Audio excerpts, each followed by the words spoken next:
E a gente vai conversar sobre alguma coisa muito importante. A pandemia, infelizmente, fez com que todo mundo ficasse em casa e, pior ainda, que as pessoas tivessem um medo muito grande do vírus. Infelizmente, as pessoas acabam deixando de lado outros sintomas. Isso, gente, tem acarretado no impedimento de diagnósticos importantes, como, por exemplo, o do câncer. E para a gente entender como é que isso tem ocorrido, como devemos agir, eu converso via Skype com o coordenador de dermatologia do IBCC Oncologia de São Paulo, conselheiro da Sociedade Brasileira de Dermatologia e Cirurgia Dermatológica, atuante nos hospitais privados Albert Einstein Samaritano, doutor Aldo Toschi. Olá, doutor Aldo, bom revê-lo, tudo bem? Oi, Cláudia, como vai? Muito prazer em estar com vocês de novo.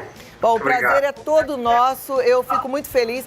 O doutor Aldo é um médico excelente, é um médico que leva o paciente a sério, não se cansa de estudar. E em uma das consultas, no papo com o doutor Aldo, ele me falou: Cláudia, eu estou muito preocupado porque as pessoas estão adoecendo, algumas chegam num estágio de câncer um pouco mais avançado, deveriam ter sido diagnosticadas um mês antes, e aí a doença já tomou um peso maior, né? Um tamanho, uma proporção maior. Então, eu queria que a gente conversasse sobre isso, doutor Aldo. Exatamente o que é que está acontecendo?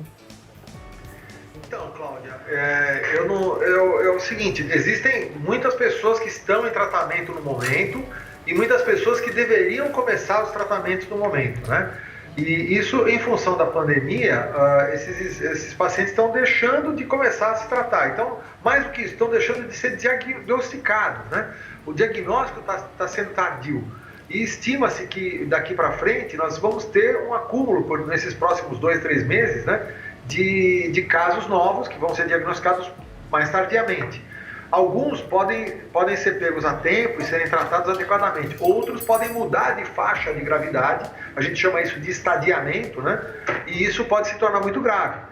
A gente tem que ter em mente os dados oficiais, né, de que existem no mundo 450 mil casos de câncer em todo o mundo, né? A estimativa é essa. E que, de acordo com a Academia Americana de Câncer, a Sociedade Americana de Câncer, todos os anos, 5 mil novos casos de câncer aliás, cada dia são diagnosticados 5 mil novos casos de câncer nos Estados Unidos. A gente tem que imaginar que nós temos uma proporção a ser imaginada, né? A ser seguida. O Brasil tem uma população que é metade da americana, então nós devemos ter em torno de 2.500 casos de câncer ao dia surgindo cada dia. E se os diagnósticos tardarem, nós vamos ter problemas lá na frente com essas pessoas. É algo que a gente realmente precisa ficar atento. Agora, então, pensando assim, o que é que as pessoas podem perceber como sinal de que elas precisam, de fato, procurar ajuda, buscar um dermatologista e checar o que é que pode estar acontecendo? Eu posso falar pela minha área, né, dermatologia, mas eu gostaria também de falar de outras áreas, né? Tá, ok. Existem vários, assim, os exames de rotina em pacientes que já têm um segmento, pessoas que fazem segmento para risco maior de câncer de intestino, de estômago, de pulmão, pessoas que já têm suspeita, eles não devem abandonar esses exames. Então, fazerem seus check-ups rotineiros, procurarem seus médicos e darem sequência aos exames, porque esses exames talvez serão pedidos tardiamente, né? Então, no caso de dermatologia, a gente tem que lembrar principalmente do melanoma. O melanoma é um câncer bastante fácil de tratar no início, se ele for pego bem no começo. Mas se ele sair dessa faixa, dessa janela de oportunidade ideal, nós podemos ter riscos de disseminação desse tumor. O melanoma é muito grave. Então, o câncer melanoma, ele se mostra através de manchas escuras, de pintas pretas que possam mudar de cor, podem mudar tanto para mais quanto para menos, eles podem tanto escurecer quanto se tornarem mais claros, né? Um crescimento repentino numa pinta, numa sarda, é bom passar com o dermatologista para ser examinado. Essas são lesões de maior risco.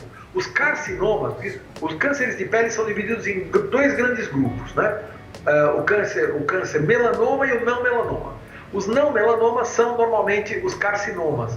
São tumores de menor gravidade, menor risco de vida. Então, feridas que não cicatrizam, pequenos tumores na pele devem ser sempre muito bem observados. De qualquer maneira, a atenção maior tem que ser vista com aquelas lesões pigmentares. Então, são pintas, sardas escuras que possam estar sofrendo mudanças. Ok. Quando a gente tem uma pinta ou uma mancha de nascença, mesmo que ela mude ao longo da vida, é sinal de atenção ou não? Se a gente nasceu com ela, tá tudo certo? Não. Ela pode se transformar em melanoma e é bom ficar atento. É óbvio que as pintas podem sofrer mudanças até benignas, até bastante tranquilas e que não vão representar risco para o paciente. Mas hoje, o exame que se faz do paciente não é mais aquela olhadinha, não é? A gente não consegue mais falar isso só de olhar para a lesão por fora. A gente tem que examinar através de um equipamento chamado dermatoscópio. E muitos pacientes que têm várias pintas ou que tiveram parentes que tiveram melanoma no passado, eles têm que ser examinados através de um outro exame chamado mapeamento corporal, onde a gente fotografa o paciente e faz o exame dermatoscópico de várias pintas. E é essa análise que deve ser vista e deve ser acompanhada. Esse paciente não deve deixar o seu exame de rotina para lá. Já esperamos 2, 3 meses, ok, estamos no auge da pandemia, daqui para frente é bom retomar a rotina, né, e não retardar mais esse tipo de atenção. Perfeito. Então, quem estava em tratamento precisa continuar e quem sabe que precisa buscar um médico, precisa buscar esse médico. Os médicos, eu sempre falo aqui, né? Todos fizeram um juramento, continuam atendendo e é importante esse atendimento, não dá para parar, porque infelizmente as outras doenças continuam acontecendo apesar da Covid-19. Então, nós nunca paramos de atender e nós chegamos a operar vários casos agora de março para cá, né?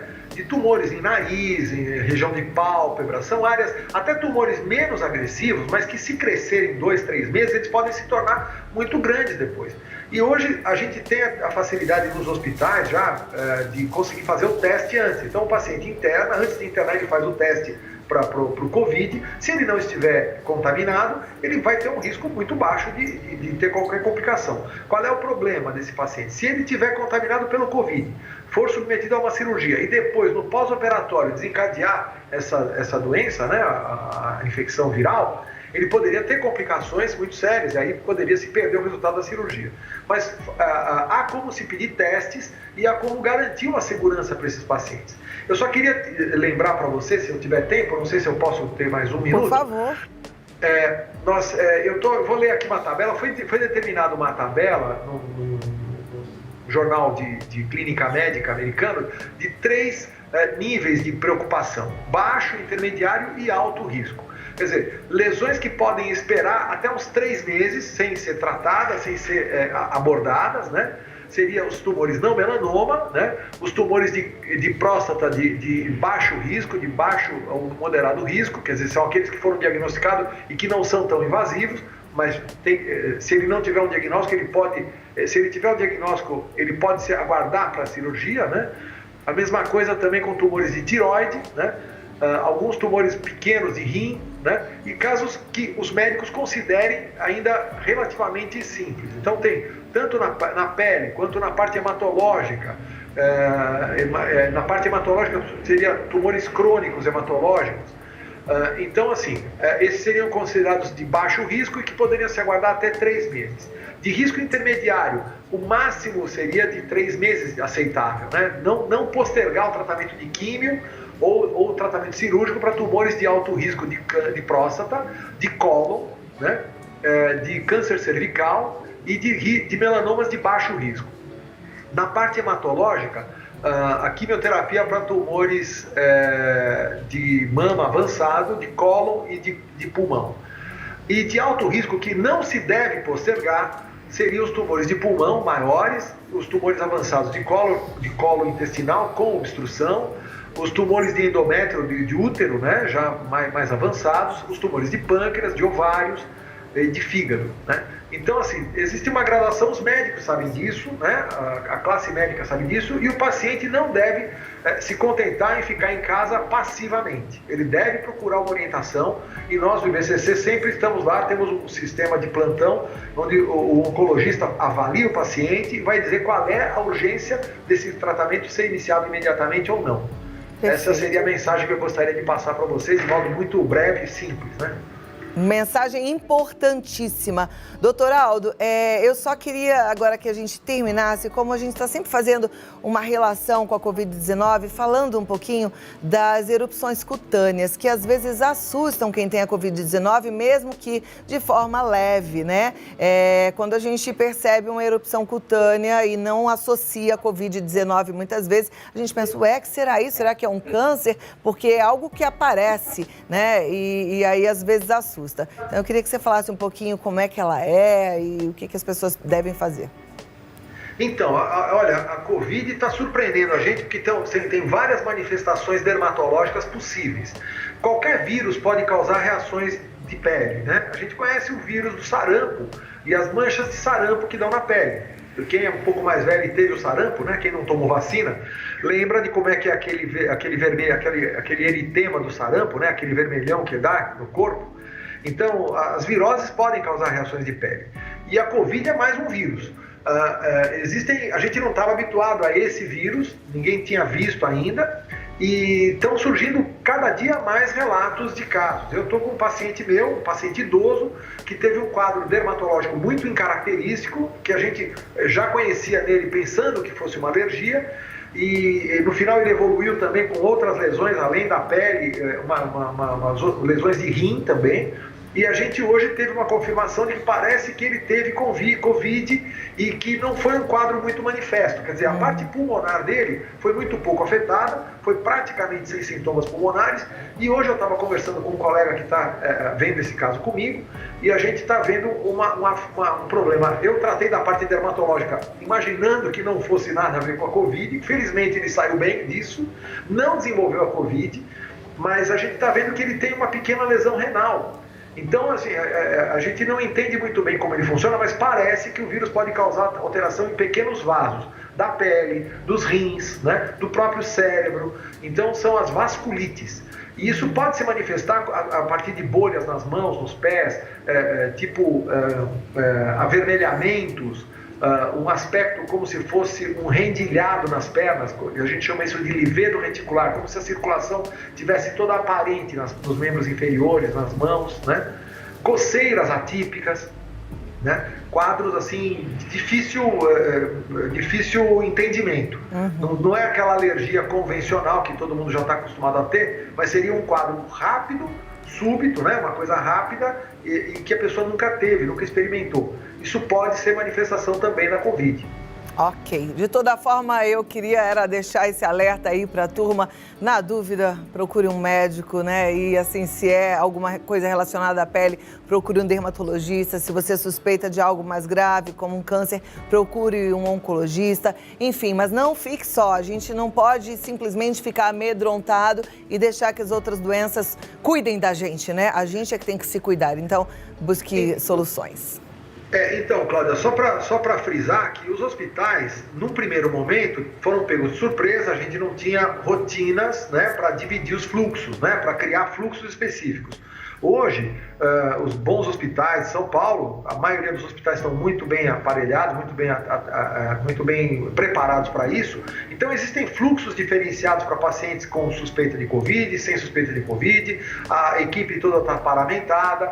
Então, isso tanto em hospitais quanto em consultório. O consultório também está adaptado para isso. A gente tem condição de atender com segurança. É óbvio que se o paciente chega já com um quadro suspeito de infecção viral, ele deve já falar isso logo de entrada, porque ele vai ser encaminhado para um outro tipo de atendimento.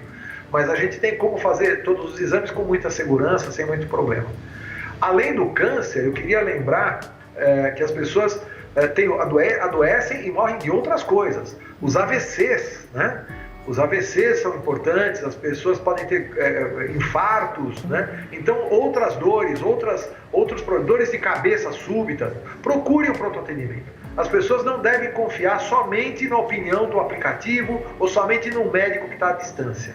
É sempre muito sério. Ontem, eu tive o desprazer de sepultar uma amiga, querida, paciente e esposa do meu primo, que faleceu de um AVC, enquanto ela estava preocupadíssima com álcool gel na casa dela, né? Ela teve um sangramento, uma hemorragia cerebral, ficou 40 dias no UTI e não faleceu de Covid, faleceu de uma doença muito mais comum e que mata muitos brasileiros, né? Então fica aqui uma lembrança que eu gostaria de deixar, que a vida dessa mulher brilhante, queria deixar uma homenagem a Cláudia Verbach Kogan, uma querida amiga, uma moça que falava 5 idiomas, uma pessoa especial na nossa vida e que nos deixou por uma doença que poderia ter sido vista se ela tivesse feito os check-ups dela convencionais. Então, são outras doenças que estão matando também. Meus sentimentos a toda a sua família, muito obrigada pelas palavras, muito obrigada pelo alerta a toda a nossa população, aos nossos telespectadores. Eu vou passar os seus contatos, doutor Aldo, mas até a próxima oportunidade. Obrigada, viu? Imagina, Cláudia, um abraço para você, para todos os telespectadores, obrigado pela oportunidade. Também, o site do doutor Aldo é www.aldotoschi.com.br, no Facebook Dr. Aldo Toschi e o Instagram Aldo Toschi Dermatologista.